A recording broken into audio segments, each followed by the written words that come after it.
firman Tuhan sama-sama. Kau mau memujimu Tuhan, apalah Tuhan. Kau menembus, ku selalu memujimu.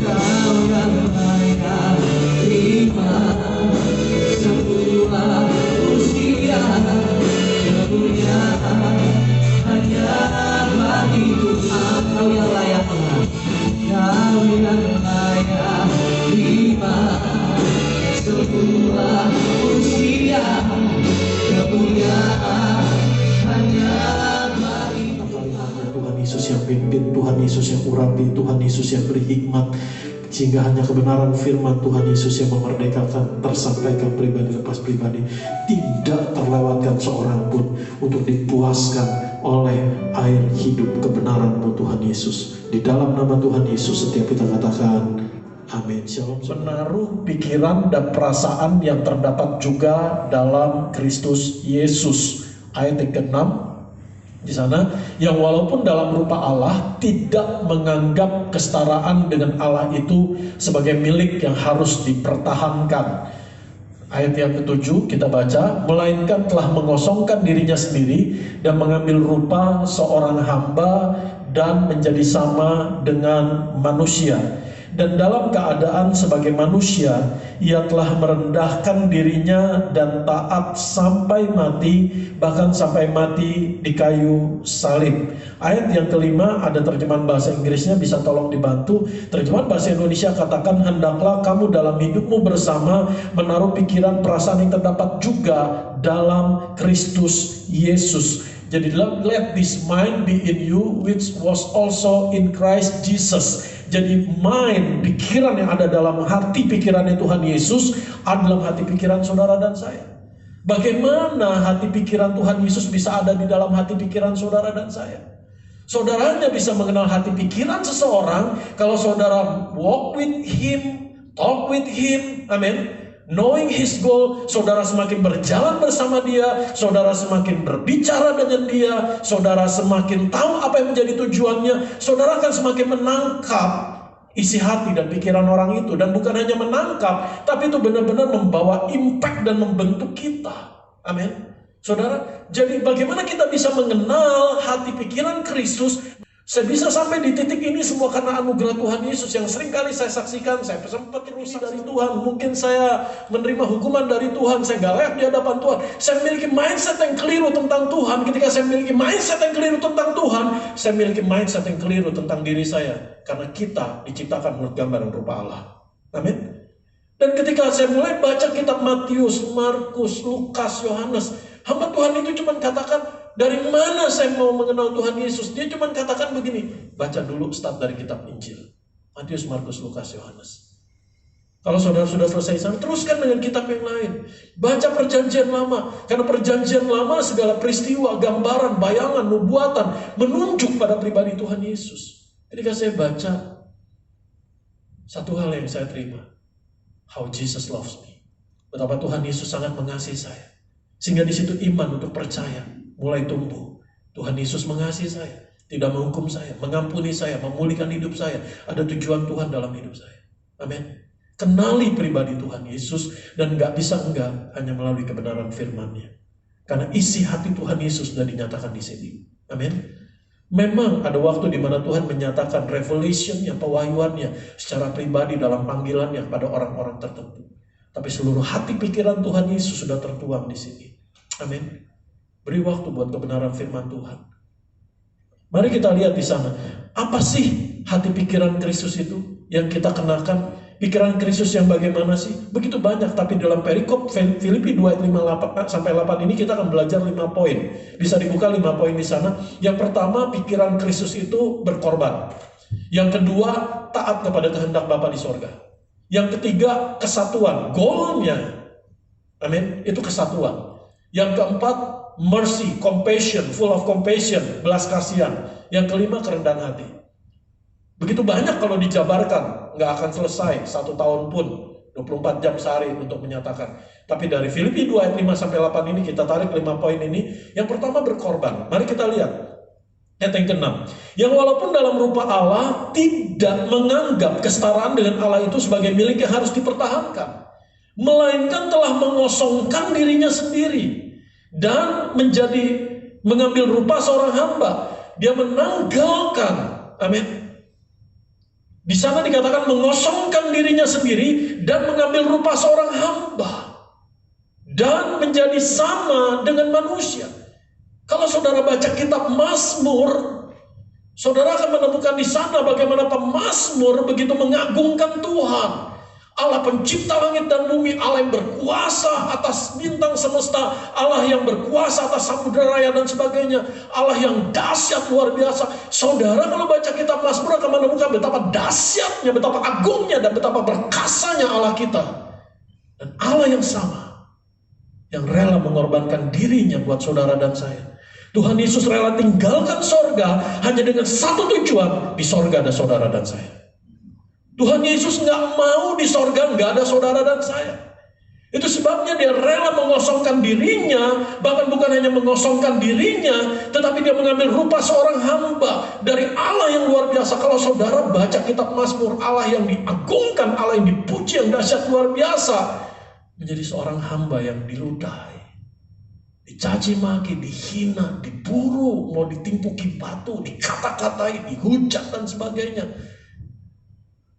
Dan Tuhan Yesus melakukannya itu untuk saudara dan saya. Bukan untuk kepentingan dirinya. Dia berkorban, mengorbankan dirinya dan menjadi korban yang harum kepada Bapa di sorga untuk membawa saudara dan saya naik sampai kepada Bapa di sorga. Hanya pengorbanan Tuhan Yesus yang membuat saudara dan saya diselamatkan. Segala bentuk pengorbanan kita sebagai manusia, apapun yang bisa kita lakukan, tidak akan pernah bisa membawa saudara dan saya sampai kepada sorga. Kalau itu hanya berdasar pengorbanan kita. Bukan berarti kita nggak berbuat baik. Iya, berbuat baik sebagai orang-orang yang sudah diselamatkan. Katakan amin. Yang Tuhan Yesus mau kau mengenakan pikiran Kristus, yaitu apa? Berkorban. Berkorban di mana Tuhan menempatkanmu.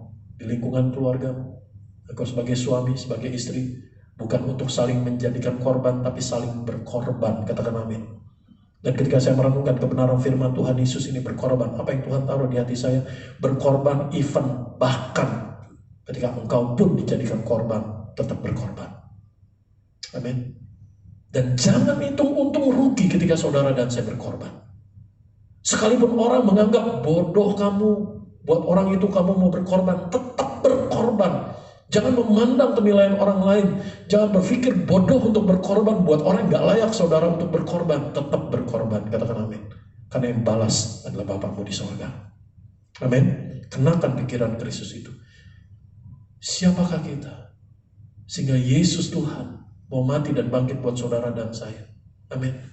Kecuali karena kasihnya, karena pengorbanannya. Dan dalam keadaan sebagai manusia, ia telah merendahkan dirinya. Dia berkorban, habis-habisan, hancur-hancuran. Amin.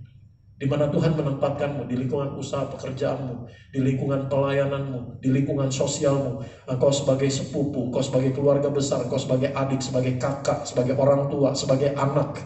Amin. Sebagai om, sebagai tante, uncle, auntie, dalam rumah tangga, keluarga besarmu, berkorban. Ada satu orang berkorban di sana, saya percaya. Ada kasih Tuhan yang mempersatukan. Amin. Ada karya Tuhan di sana. Dan Tuhan yang balas. Ayat yang ke-9 sampai ayat yang ke-11. Itulah sebabnya Allah sangat meninggikan dia dan mengaruniakan kepadanya nama di atas segala nama. Supaya dalam nama Yesus bertekuk lutut segala yang ada di langit dan yang ada di atas bumi dan yang ada di bawah bumi. Dan segala lidah mengaku Yesus Kristus adalah Tuhan bagi kemuliaan Allah Bapa. Pengorbanan Tuhan Yesus menyelamatkan hidup saudara dan saya. Bapa di sorga mengaruniakan kemuliaan yang luar biasa. Dan kemuliaan yang Tuhan Yesus terima ini diteruskan kepada saudara dan saya. Yohanes 17 ayat 22 dengan jelas katakan, aku telah memberi mereka kemuliaan, saudara dan saya, yang kau berikan kepada aku. Katakan amin. Ketika saudara dan saya memiliki pikiran Kristus berkorban, enggak ada celah buat iblis lawan kita merusakkan hidupmu. Karena tidak ada pintu untuk dirusakkan, enggak ada pintu untuk mementingkan diri sendiri. Amin. Karena firman Tuhan dengan jelas katakan di dalam ayat yang ketiga, dengan tidak mencari kepentingan sendiri atau pujian yang sia-sia, sebaliknya hendaklah dengan rendah hati yang seorang menganggap yang lain lebih utama daripada dirinya sendiri. Dan semakin kita menyadari mengenakan pikiran Kristus, kita bisa melakukannya bukan karena hasil usaha perbuatan, bukan karena tekad, karena saudara dan saya menerima lebih dulu kasih pengorbanan Tuhan Yesus Kristus. Dalam ucapan syukur, semakin kita bersyukur, terima kasih Tuhan Yesus buat pengorbanan. Ini bukan sebagai satu syarat dalam doa, enggak. Tapi ini yang tidak pernah ketinggalan dalam doa saya. Sebelum saya berdoa, Tuhan berkati ini, Tuhan berkati itu, Tuhan berkati si A, si B, dan sebagainya, berdoa syafaat, saya hanya bisa, Tuhan Yesus terima kasih buat pengorbananmu buat saya. Karena ketika hatimu, pikiranmu dipenuhi kasih pengorbanan Tuhan Yesus, pasti mengalir keluar dari hatimu, dari pikiranmu, untuk engkau pun siap dan rela berkorban. Tuhan udah buktikan. Gereja Tiberias, panggilan Tuhan Yesus menjadi berkat Tuhan Yesus bagi banyak orang. Karena Pak Pariaji mau berkorban. Dan dia menerima kemuliaan Tuhan Yesus. Walaupun dalam prosesnya, dalam perjalanannya luar biasa, ada air mata di sana. Ada derita di sana. Tapi mau berkorban, siap berkorban. Karena inilah hati pikiran Kristus, katakan amin. Sekalipun ketika engkau berkorban, kau dijadikan korban, tetap mengucap syukur. Karena Bapamu di sorga yang membalasnya dengan kemuliaannya. Amin. Miliki hati pikiran Kristus ini, dan di mana engkau melangkah, engkau menjadi berkat Tuhan Yesus. Jangan hitung untung rugi. Yang kedua, taat kepada kehendak Bapa. Ini yang menjadi hati pikiran Kristus. Di dalam ayat yang ke-8 kita baca bersama-sama. Dan dalam keadaan sebagai manusia, ia telah merendahkan dirinya dan taat sampai mati. Bahkan sampai mati di atas kayu salib. Ketaatannya sempurna dengan mati di kayu salib. Kenapa mesti ditulis bahkan sampai mati di kayu salib? Kenapa nggak berhenti taat sampai mati? Kenapa di sana Roh Kudus mengurapi Paulus menulis kepada jemaat di Filipi, pada saudara dan saya, sampai ditulis bahkan sampai mati di atas kayu salib. Ketaatan yang sampai dengan cara mati yang paling dihina, paling terkutuk, paling menderita, paling mengenaskan. Itu cara mati di atas kayu salib pada zaman itu. Cara mati yang paling dipermalukan, titik orang yang paling gagal, hancur dalam hidupnya. Jadi kalau hari ini kau mungkin berkata, Tuhan, hidup saya sepertinya udah berantakan dengan baik.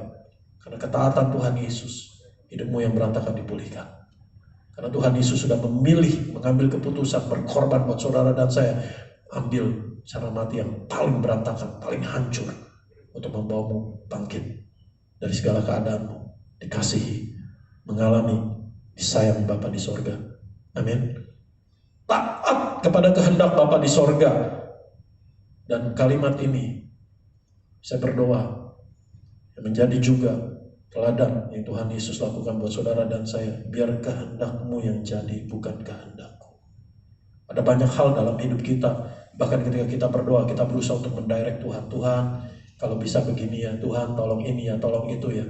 Tapi adakah kita juga berdoa, Tuhan, bukan kehendakku, tapi kehendakmu. Amin. Taat kepada kehendak Bapa di surga. Mari kita lihat dalam Lukas 22 ayat 42. Satu hari, saya beberapa tahun yang lalu, saya khotbah di Semarang. Di sebelah saya seorang rohaniawan, yang mungkin dari Kristen juga.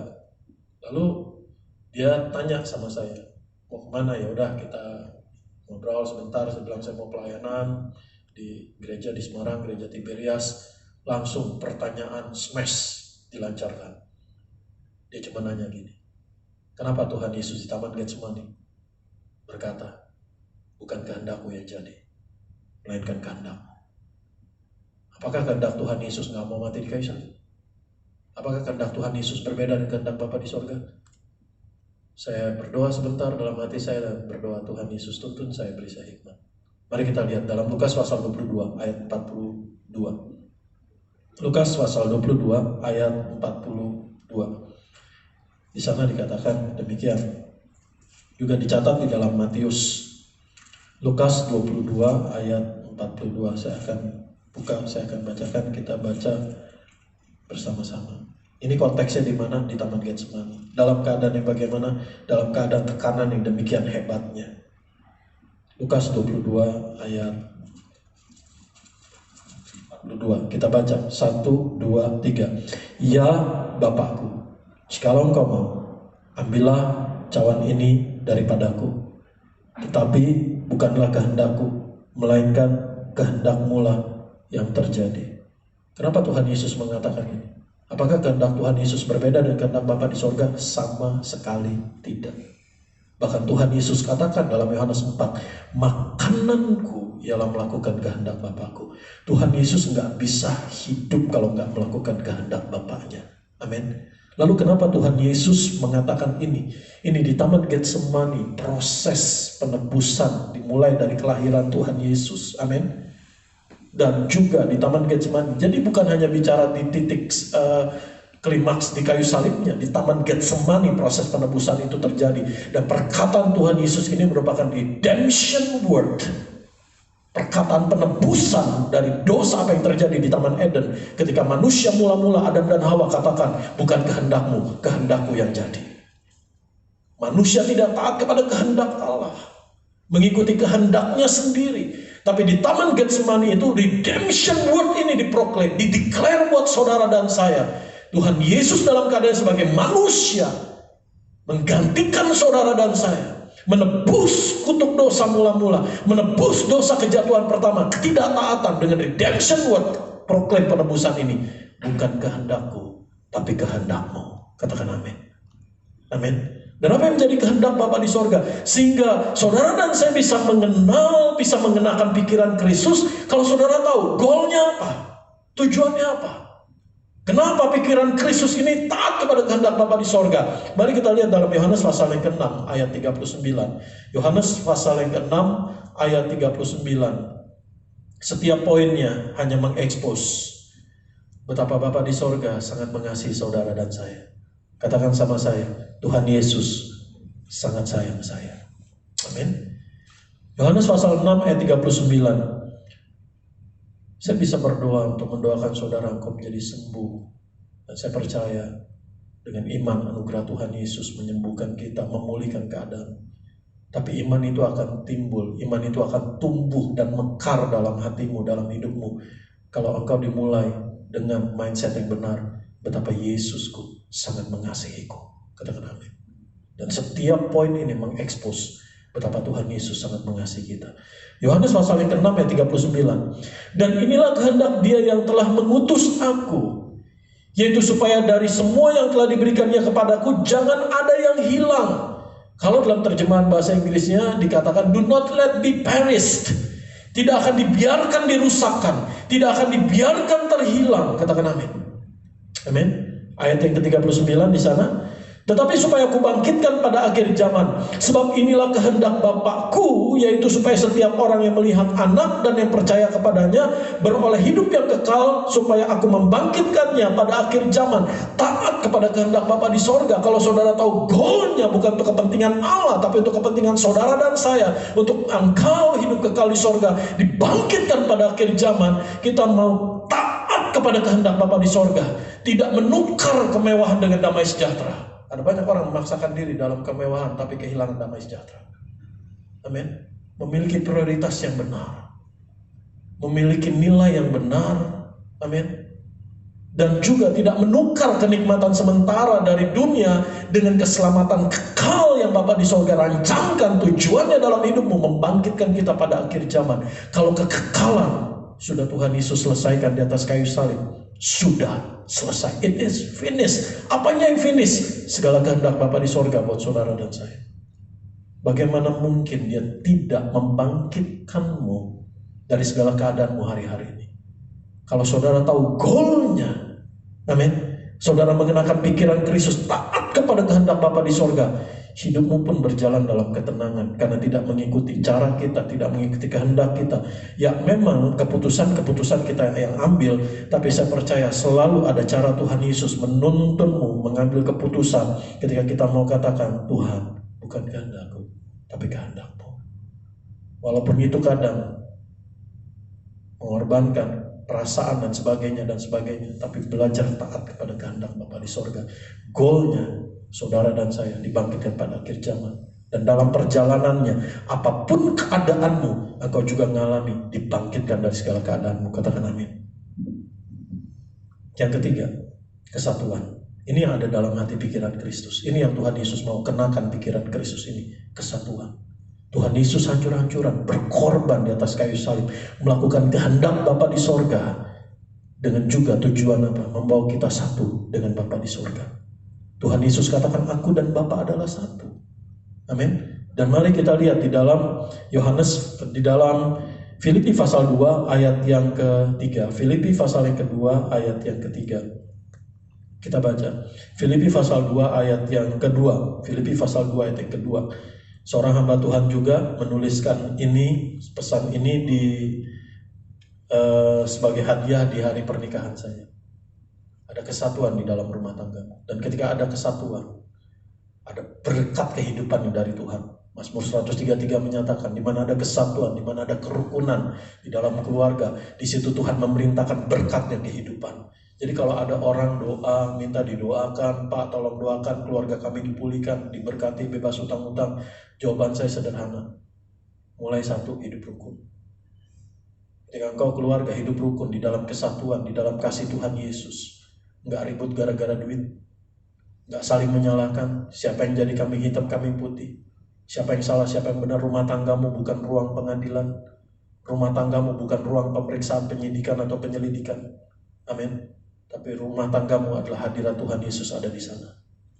Ketika engkau memulai mengambil keputusan Tuhan, kami mau satu di dalam Tuhan Yesus. Bahkan sebelum engkau minta, Tuhan Yesus perintahkan berkat kehidupan di dalam rumah tanggamu, dalam hidupmu, dalam keluargamu. Katakan amin. Jadi pikiran Kristus membawa kita satu dengan Bapa, supaya nyata melalui hidupmu sebagai saksi Kristus, murid Kristus, engkau pun membawa kesatuan di mana Tuhan menempatkanmu. Dalam usaha pekerjaanmu, dalam lingkungan sosialmu, dalam lingkungan keluargamu, engkau membawa kesatuan. Dan membawa kesatuan ini artinya apa? Membawa damai dan memperdamaikan. Mari kita lihat di dalam Yohanes pasal yang Filipi 2 ayat yang kedua. Kita baca dulu bersama-sama. 1, 2, 3. Karena itu sempurnakanlah sukacitaku dengan ini. Hendaklah kamu sehati, sepikir, dalam satu kasih, satu jiwa, satu tujuan. 1 Korintus 12 ayat 25. 1 Korintus 12 ayat 25 sampai 27. Dan nanti tolong disiapkan Yohanes 6 ayat 21-22 Pak. 1 Korintus 12 ayat 25 sampai 27. Kita baca bersama-sama. 1, 2, 3. Supaya jangan terjadi perpecahan dalam tubuh, tetapi supaya anggota-anggota yang berbeda itu saling memperhatikan. Karena itu jika satu anggota menderita, semua anggota turut menderita. Jika satu anggota dihormati, semua anggota turut bersuka cita. Kamu semua adalah tubuh Kristus dan kamu masing-masing adalah anggotanya, baik di dalam pelayanan kah, baik di dalam rumah tanggamu kah, baik di dalam lingkungan sosialmu kah. Saudara dan saya adalah anggota tubuh Kristus. Apa yang terjadi kalau terjadi perpecahan? Satu hari dokter yang saya kenal cukup dekat, seorang teman, dan dia juga seorang anak Tuhan Yesus, dia beri perumpamaan begini. Tahu nggak perpecahan di gereja atau perpecahan di dalam rumah tangga, perpecahan di dalam lingkungan itu seperti apa? Seperti autoimun. Dia katakan, loh, ketika dia menjelaskan dengan istilah medis, dan di sana dia jabarkan, iya. Kenapa terjadi autoimun? Karena imun tubuh salah mendeteksi. Yang tadinya organ tubuh yang lain dianggap virus, sehingga di-attack sama imun sendiri. Sehingga terjadi autoimun, terjadi kerusakan. Ada yang ginjalnya, ada yang mungkin pankreasnya, ada yang mungkin fungsi organ tubuhnya, ada yang mungkin fungsi pembuluh darahnya dan sebagainya. Kenapa? Karena autoimun, karena salah sasaran. Karena organ tubuh yang lain dianggap ancaman, sehingga imun tubuh mengeluarkan pertahanannya dan menyerang anggota tubuh itu. Dan ini yang terjadi baik di dalam Korintus, baik dalam kehidupan anak-anak Tuhan hari-hari ini. Itu sebabnya yang Tuhan Yesus mau kenakan pikiran Kristus, terutama di akhir zaman ini, di sisa waktu yang kita nggak tahu kapan. Kita nggak tahu. Apalagi hari-hari ini, hidup orang tuh begitu nggak bisa diduga. Kemarin kita baru ketemu, hari ini kita dengar kabar udah dipanggil pulang.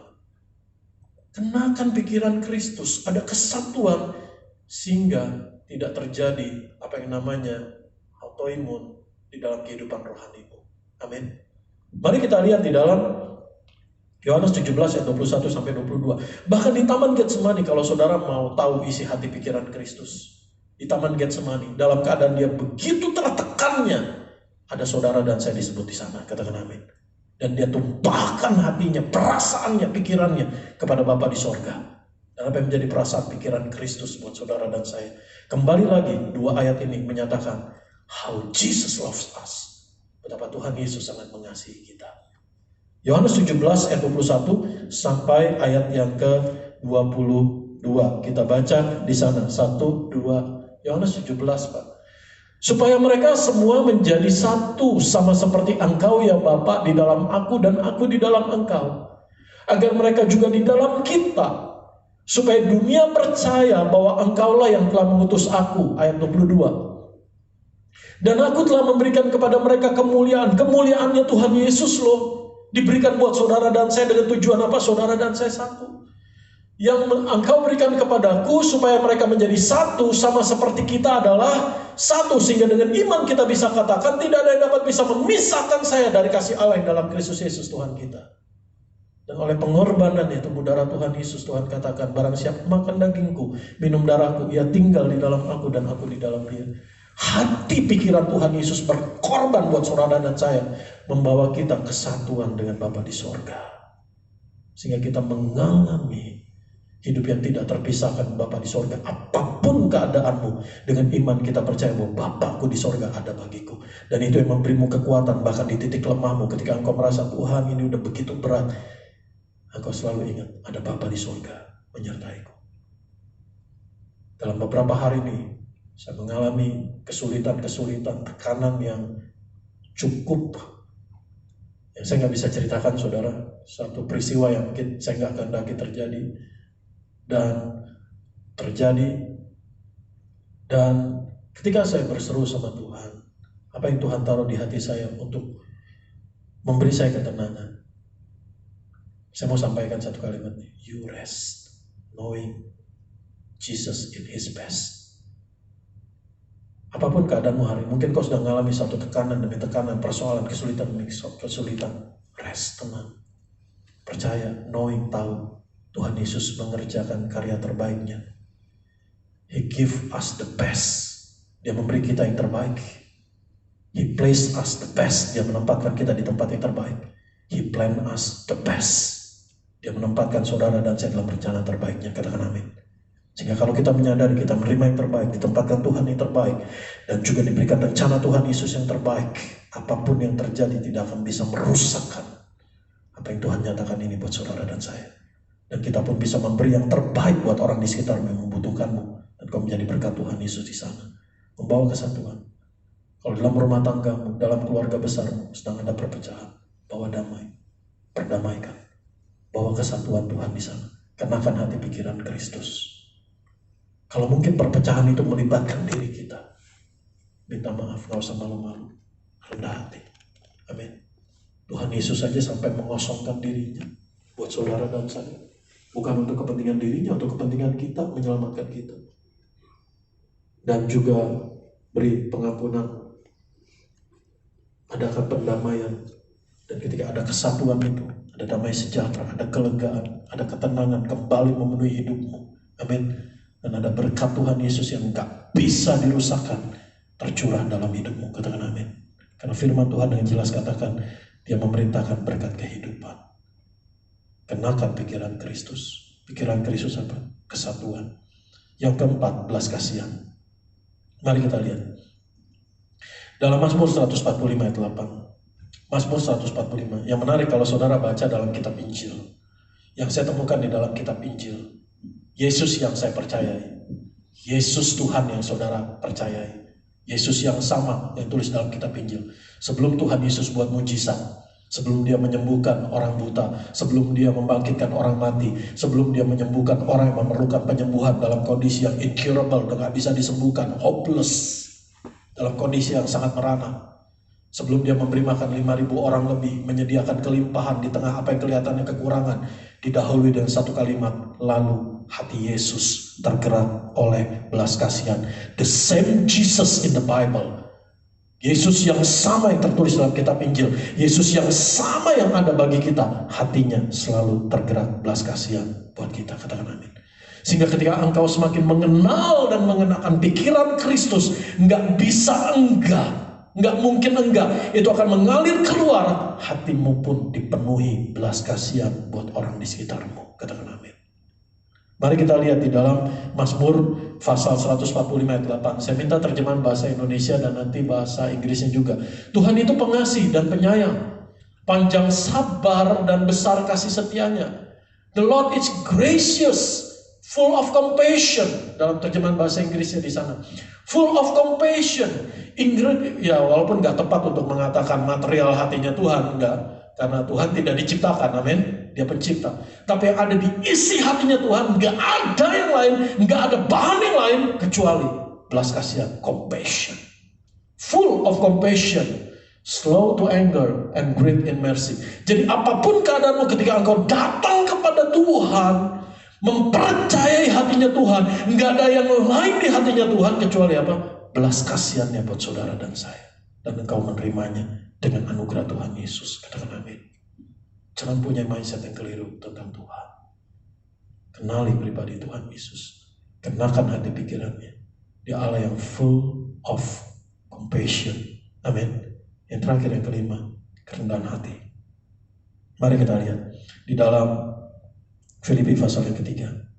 Filipi pasal yang ketiga, ayat yang ketiga. Filipi pasal yang ketiga. Dengan tidak mencari kepentingan sendiri atau puji-pujian yang sia-sia. Sebaliknya hendaklah dengan rendah hati yang seorang menganggap yang lain lebih utama daripada dirinya sendiri. Ini yang ada dalam hati pikiran Kristus. Kerendahan hati. Dan ini yang Tuhan Yesus minta saudara dan saya belajar dari Tuhan Yesus.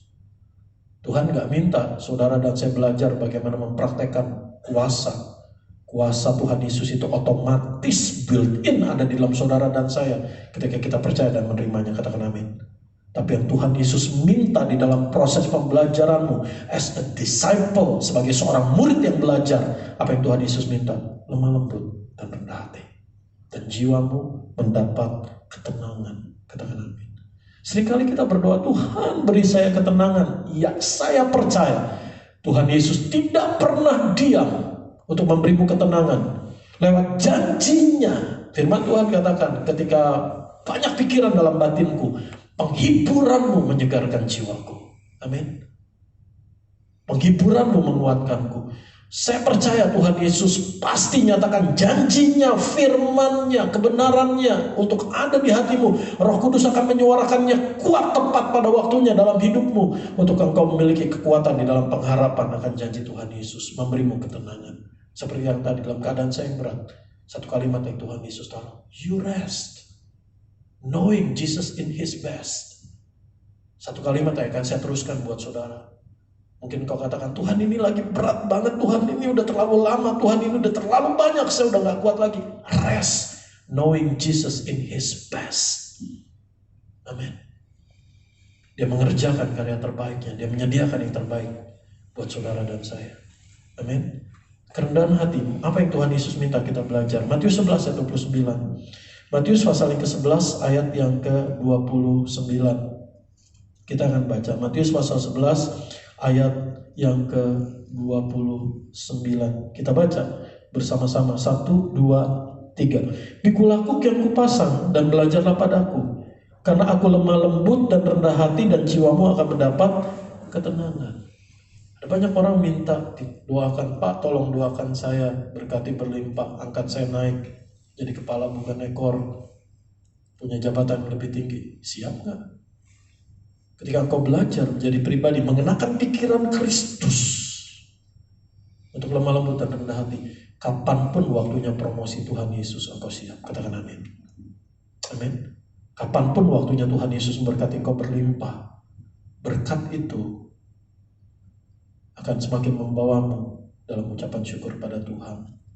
Bukan satu hal yang bisa digunakan oleh iblis lawan kita untuk menjatuhkanmu dalam pencobaan. Dan kita bisa melakukan ini, mengenakan pikiran Kristus. Tolong tampilkan lagi Pak, 5 poin di sana. Berkorban, taat kepada kehendak Bapa di sorga, kesatuan, belas kasihan, dan kerendahan hati. Bukan dengan kekuatan kita, tapi dengan persekutuan roh. Katakan sama saya, persekutuan roh.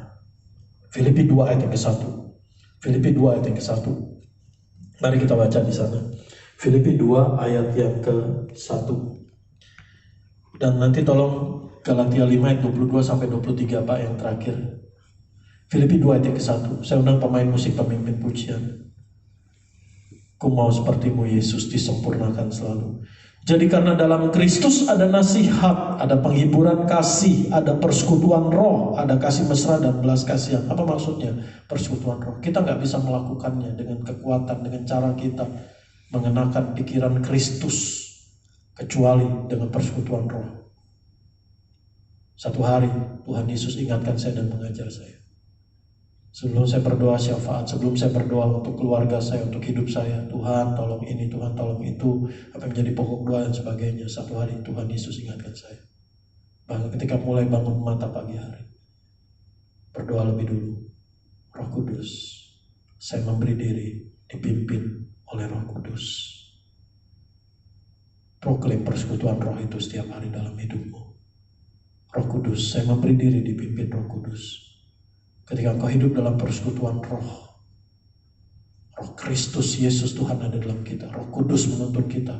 Enggak bisa enggak mungkin enggak. Buah roh ini akan mengalir nyata melalui sikapmu, perkataanmu, tindakanmu, ucapanmu. Ada kasih, ada sukacita. Galatia 5 ayat 22 di sana. Ada damai sejahtera, ada kebaikan, kemurahan hati, kelemah lembutan, kesetiaan, kesabaran, dan juga penguasaan diri. Kita baca bersama-sama 1, 2, 3. Tetapi buah roh ialah kasih, sukacita, damai sejahtera, kesabaran, kemurahan, kebaikan, kesetiaan. Terus ayat 23, kelemah lembutan, penguasaan diri. Tidak ada hukum yang menentang hal-hal itu. Apa artinya? Kita nggak akan pernah bisa dengan kekuatan kita untuk bisa sabar. Tapi dengan persekutuan roh, oleh pimpinan Roh Kudus, kita dimampukan untuk mematikan yang duniawi dan yang daging. Untuk kita hidup dalam tuntunan Roh Kudus sehingga nyata buah roh ini yang memberi saudara dan saya kekuatan mengalir dalam hidupmu, menjadikan hidupmu berkat Tuhan Yesus bagi banyak orang. Saya simpulkan kebenaran firman Tuhan Yesus. Saya undang pemain musik, pemimpin pujian. Tolong buka di sana Pak. Mengenakan pikiran Kristus. Yang pertama, berkorban. Yang kedua, taat kepada kehendak Bapa di sorga. Yang ketiga, sendiri setelah menerima pengorbanan Tuhan Yesus dan mengalir keluar dari dalam hidup kita. Jangan pernah hitung untung rugi ketika engkau berkorban. Sekalipun mungkin secara manusia dianggap bodoh untuk